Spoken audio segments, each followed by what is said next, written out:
Everyone, welcome to my entrance word channel. और आज की इस वीडियो में हम बात करने वाले हैं कि बीएससी मैथ एंट्रेंस सिलेबस क्या है लखनऊ विश्वविद्यालय का। ठीक है, बहुत सारे क्वेश्चंस आ रहे थे, बहुत सारी कमेंट्स आ रही थी कि सर 11th का सिलेबस पढ़ें कि 12th का सिलेबस पढ़ें, 10+2 क्या होता है और क्या हम चैप्टर पढ़ें जिससे ज्यादा नंबर ऑफ क्वेश्चन आ जाएं। तो गाइज आज की इस वीडियो में हम यही डिस्कस करेंगे कि क्लास 11th में कितने चैप्टर इंपॉर्टेंट हैं और कितना सिलेबस हमें पढ़ना चाहिए और कितना सिलेबस नहीं पढ़ना चाहिए। दैट इज और क्लास 12th में कितना इंपॉर्टेंट चैप्टर है। ठीक है, वो सारे हम यहाँ पे डिस्कस करेंगे। और सर साथ ही में ये भी है कि मानसिक योग्यता वाले भी क्वेश्चन आएंगे, लास्ट वीडियो में हमने बताया था। और साथ ही साथ हमने ये भी बताया है कि जो है ये टाइम ड्यूरेशन कितना होगा। हमें पता है कि 1.5 घंटे का होगा एग्जाम। और इसका पैटर्न क्या होगा, ऑब्जेक्टिव क्वेश्चन आएंगे सारे। कितने आएंगे? 100 क्वेश्चन आएंगे। Every question have 2 marks. इसका मतलब मैक्सिमम मार्क्स कितना होगा हमारा? 200 का होगा। साथ ही साथ इस वीडियो में हम चर्चा करेंगे एक्सपेक्टेड कट ऑफ क्या होगा, मतलब हम कितने क्वेश्चन अटेंड करें जिससे हम कट ऑफ को पार कर जाएं और हमारा सिलेक्शन हो जाए। साथ ही साथ में हम डिस्कस करेंगे यहाँ पे कि एक्सपेक्टेड डेट ऑफ एग्जाम क्या है। दैट इज हमारा जो ये इंट्रेंस होने वाला है किस डेट को होगा। ठीक है, तो मेरा नाम है पंकज सिंह और मैं लखनऊ विश्वविद्यालय से एमएससी फिजिक्स कर रहा हूँ। ठीक है, साथ ही साथ में गाइज मुझे अलॉट ऑफ कॉलेज में मैंने टीच किया है, मैंने पढ़ाया है, तो हमें काफी ज्यादा एक्सपीरियंस है। 11th 12th का सिलेबस किस टाइप से पूछा जाता है और क्या है। एक्चुअली में गाइज मैं मैथ और केमिस्ट्री का टीचर हूँ और फिजिक्स का टीचर हमारे कोचिंग में अलग से लगा हुआ है। ठीक है, तो हम चर्चा करते हैं पहले, फिर हम आपको कुछ खास इंपॉर्टेंट बातें बताते हैं। तो क्लास 11th में हम पहले जाते हैं। इसमें चैप्टर हमें ये पता है, क्लास 11th के चैप्टर हमने लिख रखा है, क्लास 12th के चैप्टर लिख रखा है मैथ के, और क्लास 11th की केमिस्ट्री, फिर क्लास 12th की केमिस्ट्री, फिर क्लास 11th का फिजिक्स, फिर क्लास 12th का फिजिक्स। तो आपको 10+2 में 11th 12th दोनों पढ़ना है। ठीक है, अब ये क्या है कि क्वेश्चन कहां से आएंगे और कौन से इंपॉर्टेंट क्वेश्चन पूछे जाएंगे और कौन से इंपॉर्टेंट चैप्टर्स हैं हमारे 11th की, कौन से इंपॉर्टेंट चैप्टर हैं हमारे 12th के। तो आइए हम जानिए गाइस, हम रिपीट नहीं कर पाएंगे दोबारा, तो आप लोग एक बार में ही फोकस करना। Okay, so focus on this point.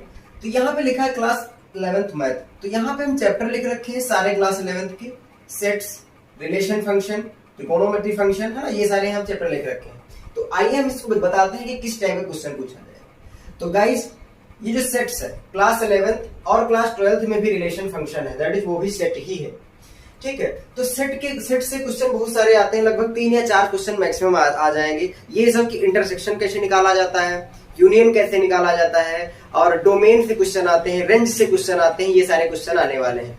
ठीक है, बहुत लो लेवल का क्वेश्चन आएगा, ये नहीं समझना कि बहुत ज्यादा हाई लेवल क्वेश्चन आएगा, बिल्कुल लो लेवल का क्वेश्चन यहाँ पे पूछा जाएगा। तो सेट जो है चैप्टर, यहाँ से क्वेश्चन पूछे जाएंगे, काफी ज्यादा इंपॉर्टेंट है। Relation function is not important, but in this chapter there are some topics, that is domain और रेंज।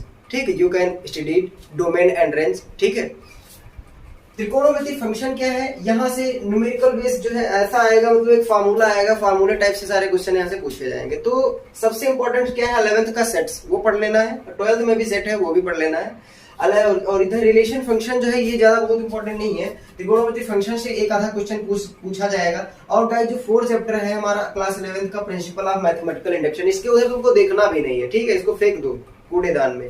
11th से ये प्रिंसिपल ऑफ मैथमेटिकल इंडक्शन भूल ही जाओ, नहीं पूछा जाएगा। फिर गाइस आता है complex number and quadratic equation, बहुत इंपॉर्टेंट है। कॉम्प्लेक्स नंबर से कम 2 क्वेश्चन पूछे जाएंगे और हमारा इधर क्वाड्रेटिक इक्वेशन से भी एक आधा क्वेश्चन पूछ लिया जाएगा। तो आप इसको जरूर पढ़ लीजिए, कॉम्प्लेक्स नंबर क्या होते हैं और जो है क्वाड्रेटिक इक्वेशन क्या होते हैं। वीडियो को इसको स्किप मत करिएगा, बहुत इंपॉर्टेंट बात बता रहे हैं। लीनियर इनइक्वालिटीज, ये क्वेश्चन, ये भी चैप्टर बहुत ज्यादा इंपॉर्टेंट गाइस नहीं है। और हाँ, परमुटेशन एंड कॉम्बिनेशन पक्का आने वाला है, 100% श्योर है कि क्वेश्चन यहाँ परमुटेशन कॉम्बिनेशन से आएगा, जरूर आएगा। बहुत लो लेवल का। एनसीआर क्या होता है, एनपीआर क्या होता है, कुछ वैल्यू दिया होगा, इसका एनसीआर एनपीआर निकलना है। ठीक है ना, तो गाइस हमें पता है कि यहाँ से क्वेश्चन बहुत लो लेवल के पूछे जाते हैं लखनऊ विश्वविद्यालय में। आइए हम आगे बायनोमियल थ्योरम की तरफ आपको देखना भी नहीं है, बायनोमियल थ्योरम से कुछ नहीं आएगा तुम्हारे इसमें एग्जाम में। और हम आगे बात करते हैं सीक्वेंस एंड सीरीज, ये भी एग्जाम के पॉइंट ऑफ से बहुत इंपॉर्टेंट नहीं है। ठीक है, पढ़ लेना बस। हाँ, और स्ट्रेट लाइन हो गया, कोनिक सेक्शन हो गया, 3D हो गया, बहुत इंपॉर्टेंट है। कोनिक सेक्शन से जरूर क्वेश्चन आएगा कि क्वेश्चन दी होगी x² + y² = 25, ऐसे करके बताइए कि सर्किल की क्वेश्चन है कि स्ट्रेट लाइन की क्वेश्चन है कि पैराबोला की क्वेश्चन है ना, ये सारी चीजें यहाँ से पूछी जाती हैं। तो ये इंपॉर्टेंट चैप्टर है। आगे अगर हम बात करते हैं लिमिट एंड डेरिवेटिव्स, लिमिट सारी पढ़ के जाना, infinite, infinite by infinite, elasticity rule सारा लगा के जो है लिमिट अच्छे से तैयार कर लेना है, ठीक है। अगर नहीं आपको दिक्कत हो रहा है कि हम नहीं प्रिपेयर कर पाएंगे, तो एक्चुअली में मेरे पास सारी फैकल्टी है फिजिक्स केमिस्ट्री मैथ की, मैं अपनी कोचिंग सेंटर चलाता हूँ, साथ ही साथ उसमें 6 टीचर अवेलेबल हैं। तो अगर आपको कोई भी दिक्कत हो रही हो तो आप कमेंट करके हमको जरूर बताइएगा, हम इसका क्रैश कोर्स आपको प्रोवाइड करा देंगे। बट कंडीशन वहां पे ये है कि लगभग हमें बच्चे 150 चाहिए, 150 अगर बच्चे हो जाएंगे बीएससी मैथ्स के, then I can teach that classes. Okay, आगे बात करते हैं, अभी थोड़ा रुक जाइएगा, हम इंपॉर्टेंट इधर बताते हैं। तो लिमिट एंड डेरिवेटिव गाइस क्या है, बहुत इंपॉर्टेंट है। Mathematical reasoning is not important, statics की उधर तुमको देखना ही नहीं है बिल्कुल, स्टैटिक्स से एक भी क्वेश्चन नहीं पूछने वाला है, कोई एंट्रेंस में नहीं आता है, ना इस एंट्रेंस में आने वाला है। Now we are talking about the probability. Probability is the most chapter in your exam point of view. तो प्रोबेबिलिटी बहुत इंपॉर्टेंट है, बस क्वेश्चन मॉडरेट लेवल का आएगा प्रोबेबिलिटी से, बट क्वेश्चन यहां से जरूर बनेगा। Probability is very important. Now we are going to class 12th maths. Class 12th में मैथ में हमको क्या पढ़ना है, ठीक है। तो इसमें आइए बताते हैं कि क्या इंपॉर्टेंट चैप्टर है। तो गाइस अभी हमने देखा था रिलेशन फंक्शन, एक नजर से देख लेना है, क्योंकि सेट्स तुम 11th का ही पढ़ लिया हो, 12th से कोरिलेट कर लेना। Inverse and trigonometry function, trigonometry, ठीक है ना।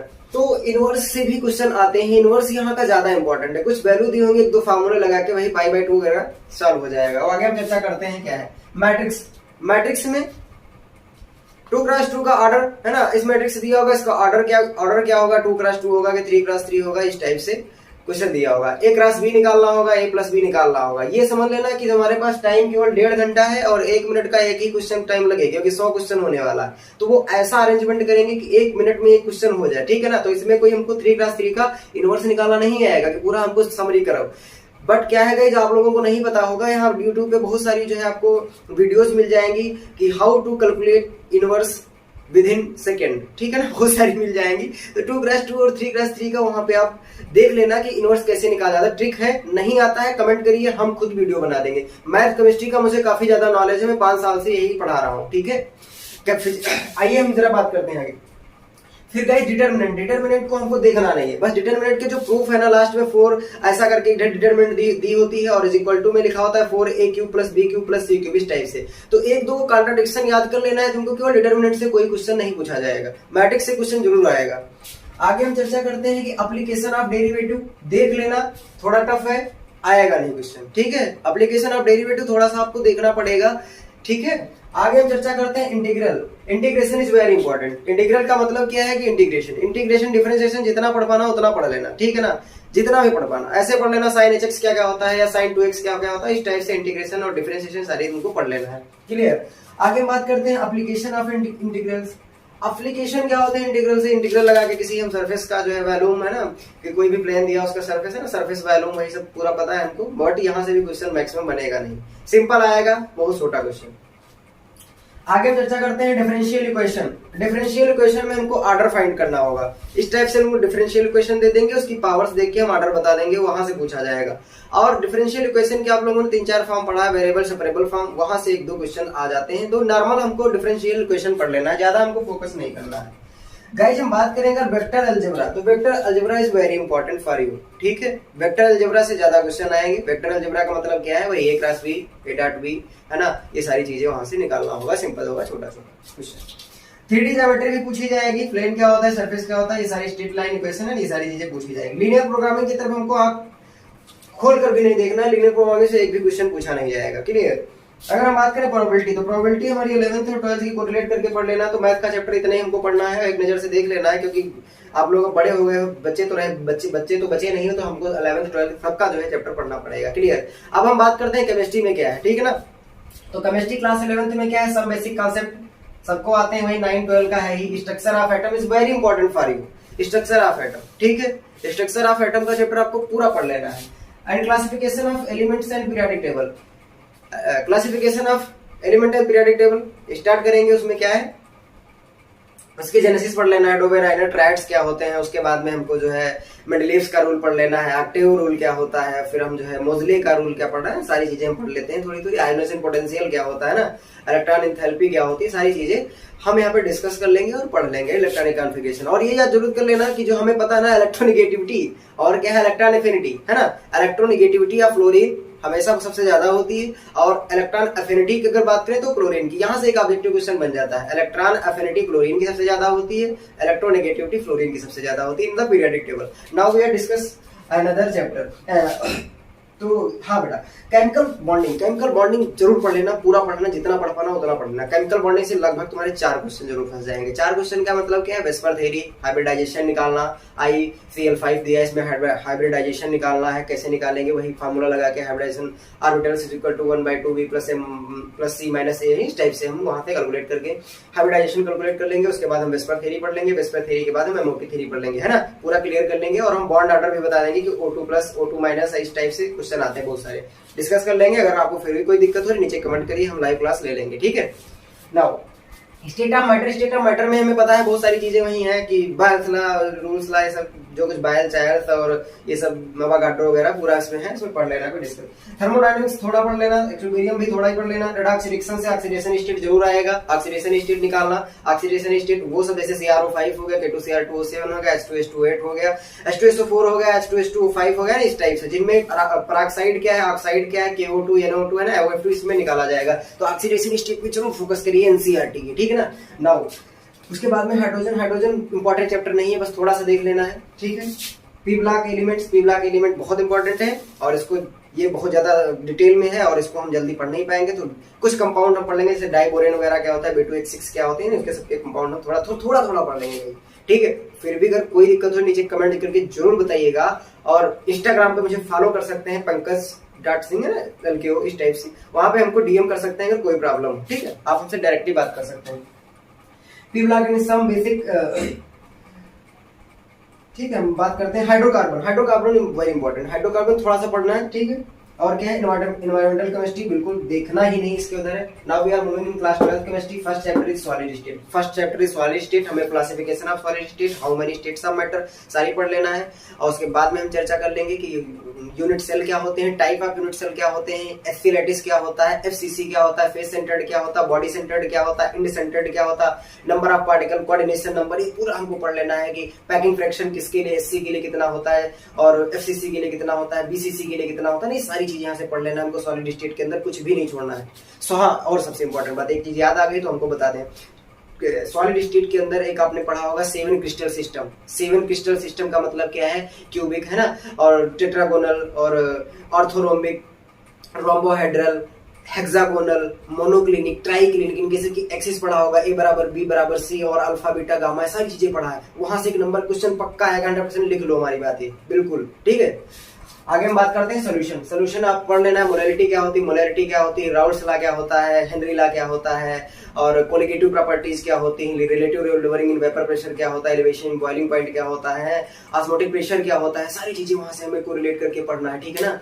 तो यहाँ पे सोल्यूशन इंपॉर्टेंट है। एंड नाउ इलेक्ट्रोकेमिस्ट्री के तुमको न्यूमेरिकल्स जरूर करना है, ठीक है। इलेक्ट्रोकेमिस्ट्री के न्यूमेरिकल्स जरूर करना है तुमको, और इलेक्ट्रोकेमिस्ट्री में न्यूमेरिकल्स ही पूछा जाएगा। सिंपल दिया होगा, उसका जो है पोटेंशियल निकालना होगा इस सेल का, ठीक है ना, इस टाइप से। अगर कोई दिक्कत है नीचे कमेंट करिए, ठीक है। Now we are moving next chapter, क्या है हमारा, chemical kinetics. Guys, chemical kinetics मतलब रासायनिक बलगतिकी। केमिकल काइनेटिक्स में हमको पूरा पढ़ लेना, what is the rate of reaction, what is the rate constant, what is the rate law, है ना, और what is the order of reaction. Order of reaction जरूर आएगा गाइस, ठीक है।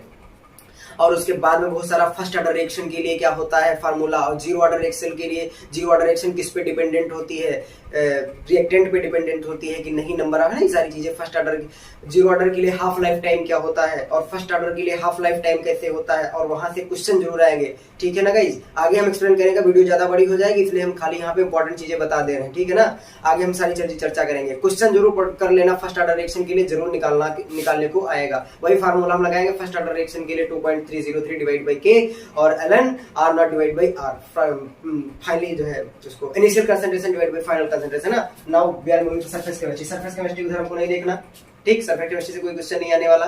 उसके बाद हम बात करते हैं general principle isolation of elements. ये तो हमारा 30% सिलेबस में रिड्यूस हो गया था, इससे फिर भी क्वेश्चन कोई आता नहीं है, इसको हमको बिल्कुल देखना ही नहीं है। कौन सा चैप्टर नंबर 5,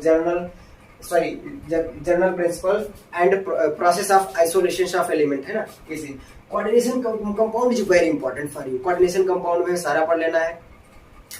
कि जो है वर्नर्स का कोऑर्डिनेशन थ्योरी क्या है ना, वो सारी चीजें हमको डिस्कस कर लेना, और इनके अंदर जो आइसोमेरिज्म होती है, हाइड्रेशन वगैरह, वो सारी चीजें पढ़ लेना है तुमको। क्रिस्टल फील्ड थ्योरी से आपका कोई क्वेश्चन नहीं आएगा, और इनमें तुम्हें कोऑर्डिनेशन नंबर जरूर निकालना आएगा, ठीक है, कोऑर्डिनेशन नंबर जरूर निकालना आएगा, एलिमेंट दिया होगा इस टाइप से ब्रैकेट वाला, उसमें से उनको जरूर निकालना होगा। Clear. Now we move to next chapter. Haloalkanes क्या है, अल्कोहल फिनाइल ईथर। देखो भाई अब ऑर्गेनिक में हम पहुंच गए। हेलो एल्केन हेलो एरिन बहुत बड़ा चैप्टर है, उसमें हमें राइमर टीमर रिएक्शन क्या होती है, क्या क्या कैटालिस्ट उसमें हम यूज लेते हैं, इस टाइप से आगे हम बताएंगे, ठीक है ना।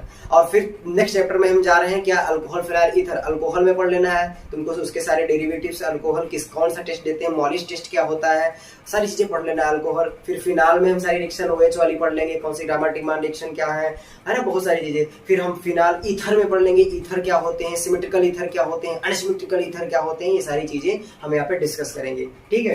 इंपॉर्टेंट है ये। अमीन्स भी थोड़ा सा इंपॉर्टेंट है, बहुत ज्यादा नहीं है। इसमें इंपॉर्टेंट क्या है, मीन्स में ऐसे दिया होता है RNH2 RH NH2 इस टाइप से। प्राइमरी एमीन कौन सी है, सेकेंडरी एमीन कौन सी है, टर्सरी एमीन की कौन सी है, और कौन सबसे ज्यादा स्टेबल एमीन्स है, ठीक है। उसके बाद में क्या है guys, biomolecule. Guys please biomolecule जरूर पढ़ना, जरूर पढ़ना। बायोमोलिक्यूल से आपका क्वेश्चन जरूर पूछा जाएगा कि बायोमोलिक्यूल्स के अंदर हमारा सब कुछ आ जाता है, कौन कौन से न्यूक्लिक एसिड्स भी आ जाते हैं, और कार्बोहाइड्रेट भी आ जाता है, काफी चीजें आ जाती हैं उसके अंदर, आप लोग देख लीजिएगा, प्रोटीन भी आ जाती है, काफी चीजें उसके, एंजाइम भी आ जाती है ना। और इसके न्यूमेरिकल्स जरूर कर लेना, ठीक है। सॉरी न्यूमेरिकल्स क्या बोल रहे हैं यार, रात का बहुत ज्यादा टाइम हो गया है। न्यूमेरिकल्स का मतलब क्या है, इसकी प्रॉब्लम्स ज्यादा जरूर करना। एनसीईआरटी का हम एक्सरसाइज जरूर करेंगे। उसके बाद क्या है, पॉलीमर्स, इसको देखना ही नहीं है। केमिस्ट्री एवरीडे लाइफ, इसको देखने कुछ नहीं क्वेश्चन पूछा जाएगा। Now we are moving the physics. Physics में सारे चैप्टर लिखे हैं 11th के, और इधर लिखे हैं 12th के। फिजिक्स में हमें कान खोल के सुन लो, ठीक है। फिजिक्स में तुमको डायमेंशन और यूनिट, डायमेंशन से क्वेश्चन 2 जरूर पूछे जाएंगे। रिसेंटली में हमने अभी MSc का जो एंट्रेंस दिया था, 1 साल हो गया है लगभग, ठीक है। तो हमारे में भी जो डायमेंशन पूछी गई, तो डायमेंशन जरूर यहाँ पूछी जाएगी। फोर्स की डायमेंशन क्या होती है, एक्सेलरेशन की डायमेंशन क्या होती है, इंपल्स क्या होता है, मोमेंटम क्या होता है, सारी डायमेंशन हम छोटी छोटी पढ़ जरूर लेंगे। और उसके बाद what is the unit of pressure, है ना, ये सारे क्वेश्चन पढ़ लेना है तुमको। मोमेंट ऑफ इनर्शिया क्या होता है, तो फिजिकल वर्ल्ड में यही सब सिखाया जाता है, यूनिट्स एंड मेजरमेंट में यही सब यूनिट्स वगैरह। और motion in straight line, motion in plane क्या होता है, लॉज ऑफ मोशन थोड़ा थोड़ा देख लेंगे, ठीक है। और वर्क एनर्जी पावर क्या होते हैं थोड़ा सा, सिस्टम पार्टिकल्स है, ये सारी चीजें ग्रेविटेशन चैप्टर से हम पढ़ लेंगे, थोड़ा सा इंपॉर्टेंट है चैप्टर है ग्रेविटेशन चैप्टर। और उसके बाद में चैप्टर लिखे हुए हैं, देख लीजिए आप, और एक्सीलरेशन पे थोड़ा फोकस कर लीजिए, बस इतने इधर इंपॉर्टेंट है। और क्लास 12th में जाएंगे तो इलेक्ट्रिक चार्ज एंड फील्ड, ये सारी चीजें पढ़ लेना है हमको। उसके बाद में करंट इलेक्ट्रिसिटी हो गया, और तुम्हारा बहुत सारा मूविंग चार्ज एंड मैग्नेटिज्म हो गया, इसमें सब बहुत सारा यहाँ पे क्वेश्चन दिया गया है। इधर हमारा मॉडर्न फिजिक्स दिया गया है, double nature of radiation, atoms क्या होते हैं, न्यूक्लियाई क्या होते हैं, है ना। इलेक्ट्रॉनिक्स में हमें सेमीकंडक्टर्स पढ़ लेना है, और ये सब चीजें पढ़ लेना है। फिजिक्स की हम बाद में चर्चा करते हैं, कौन से इंपॉर्टेंट क्वेश्चन है। अब हम सबसे पहले इंपॉर्टेंट बात आपको बता देते हैं, जैसा कि हमने बताया था मैथ में जो चैप्टर जो हमने बताया, मैथ केमिस्ट्री का मुझे 5 साल का एक्सपीरियंस है, तो मैं आपको उसको शेयर कर रहा हूँ कि मैथ केमिस्ट्री का। एक्चुअली में हम MSc फिजिक्स से कर रहे हैं, बट हमें फिजिक्स का एक्सपीरियंस नहीं है कि किस टाइप का क्वेश्चन यहाँ पूछा जाएगा, है ना। तो फिजिक्स का आगे देख लीजिएगा, जल्दी से जल्दी हम आपको फिजिक्स का एक ऐसा टीचर मिलवाने वाले हैं जो हमारे कोचिंग में काम करते हैं, ठीक है। तो उनसे हम मिलवाने वाले हैं आपको। और अगर आपको कोई भी डाउट हो रहा है तो आप कमेंट करिए, जरूर करिए, और सबको शेयर करिए, अपने फ्रेंड्स को शेयर करिए। अगर आपको 100-150 लौंडा नहीं मिल रहा है तो हम अब जो है लाइव क्लास नहीं ले पाएंगे ना, क्योंकि हमारा भी टाइम बहुत ज्यादा बेटा बिजी चल रहा है, ठीक है। तो ज्यादा से ज्यादा कमेंट करिए, और हमको कम से कम ये पॉजिटिव पोटेंशियल तो दो कि हाँ हम सर वेट कर रहे हैं आपके लिए कि जो है आप हमको पढ़ा दीजिए, है ना, ये सारी चीजें। तो ये रात का जो है 3 बज गया है, और यहाँ पे हम वीडियो बना रहे हैं, ठीक है। तो हम चर्चा कर लिए हैं सारी चीजें, और इससे रिलेटेड कोई भी क्वेश्चन हो, और हम इसके बाद में हम बता देते हैं थोड़ा सा आपको क्लास वो इंटेलिजेंस नॉलेज क्या होता है, मतलब मानसिक योग्यता वाले क्वेश्चन क्या आएंगे। तो हम आपको बताते हैं कि मैथ फिजिक्स केमिस्ट्री का बिल्कुल हमारा रेशियो सही होगा, 100 क्वेश्चन होंगे, लगभग 80 क्वेश्चन हमारा इसी से पूछ लिया जाएगा, 20 क्वेश्चन हमारा उधर से उठा लिया जाएगा मानसिक योग्यता से। तो एक्सपेक्टेड कट ऑफ और एक्सपेक्टेड डेट ऑफ एग्जाम क्या है उस पर जरा फोकस करिएगा। एक्सपेक्टेड अगर हम कट ऑफ बोले तो एक्सपेक्टेड कट ऑफ देखो गाइज, नेगेटिव मार्किंग है नहीं, ठीक है। हर एक बच्चा 100 में 100 क्वेश्चन अटेंड करेगा, एक भी नहीं छोड़ेगा, या समझ लेना।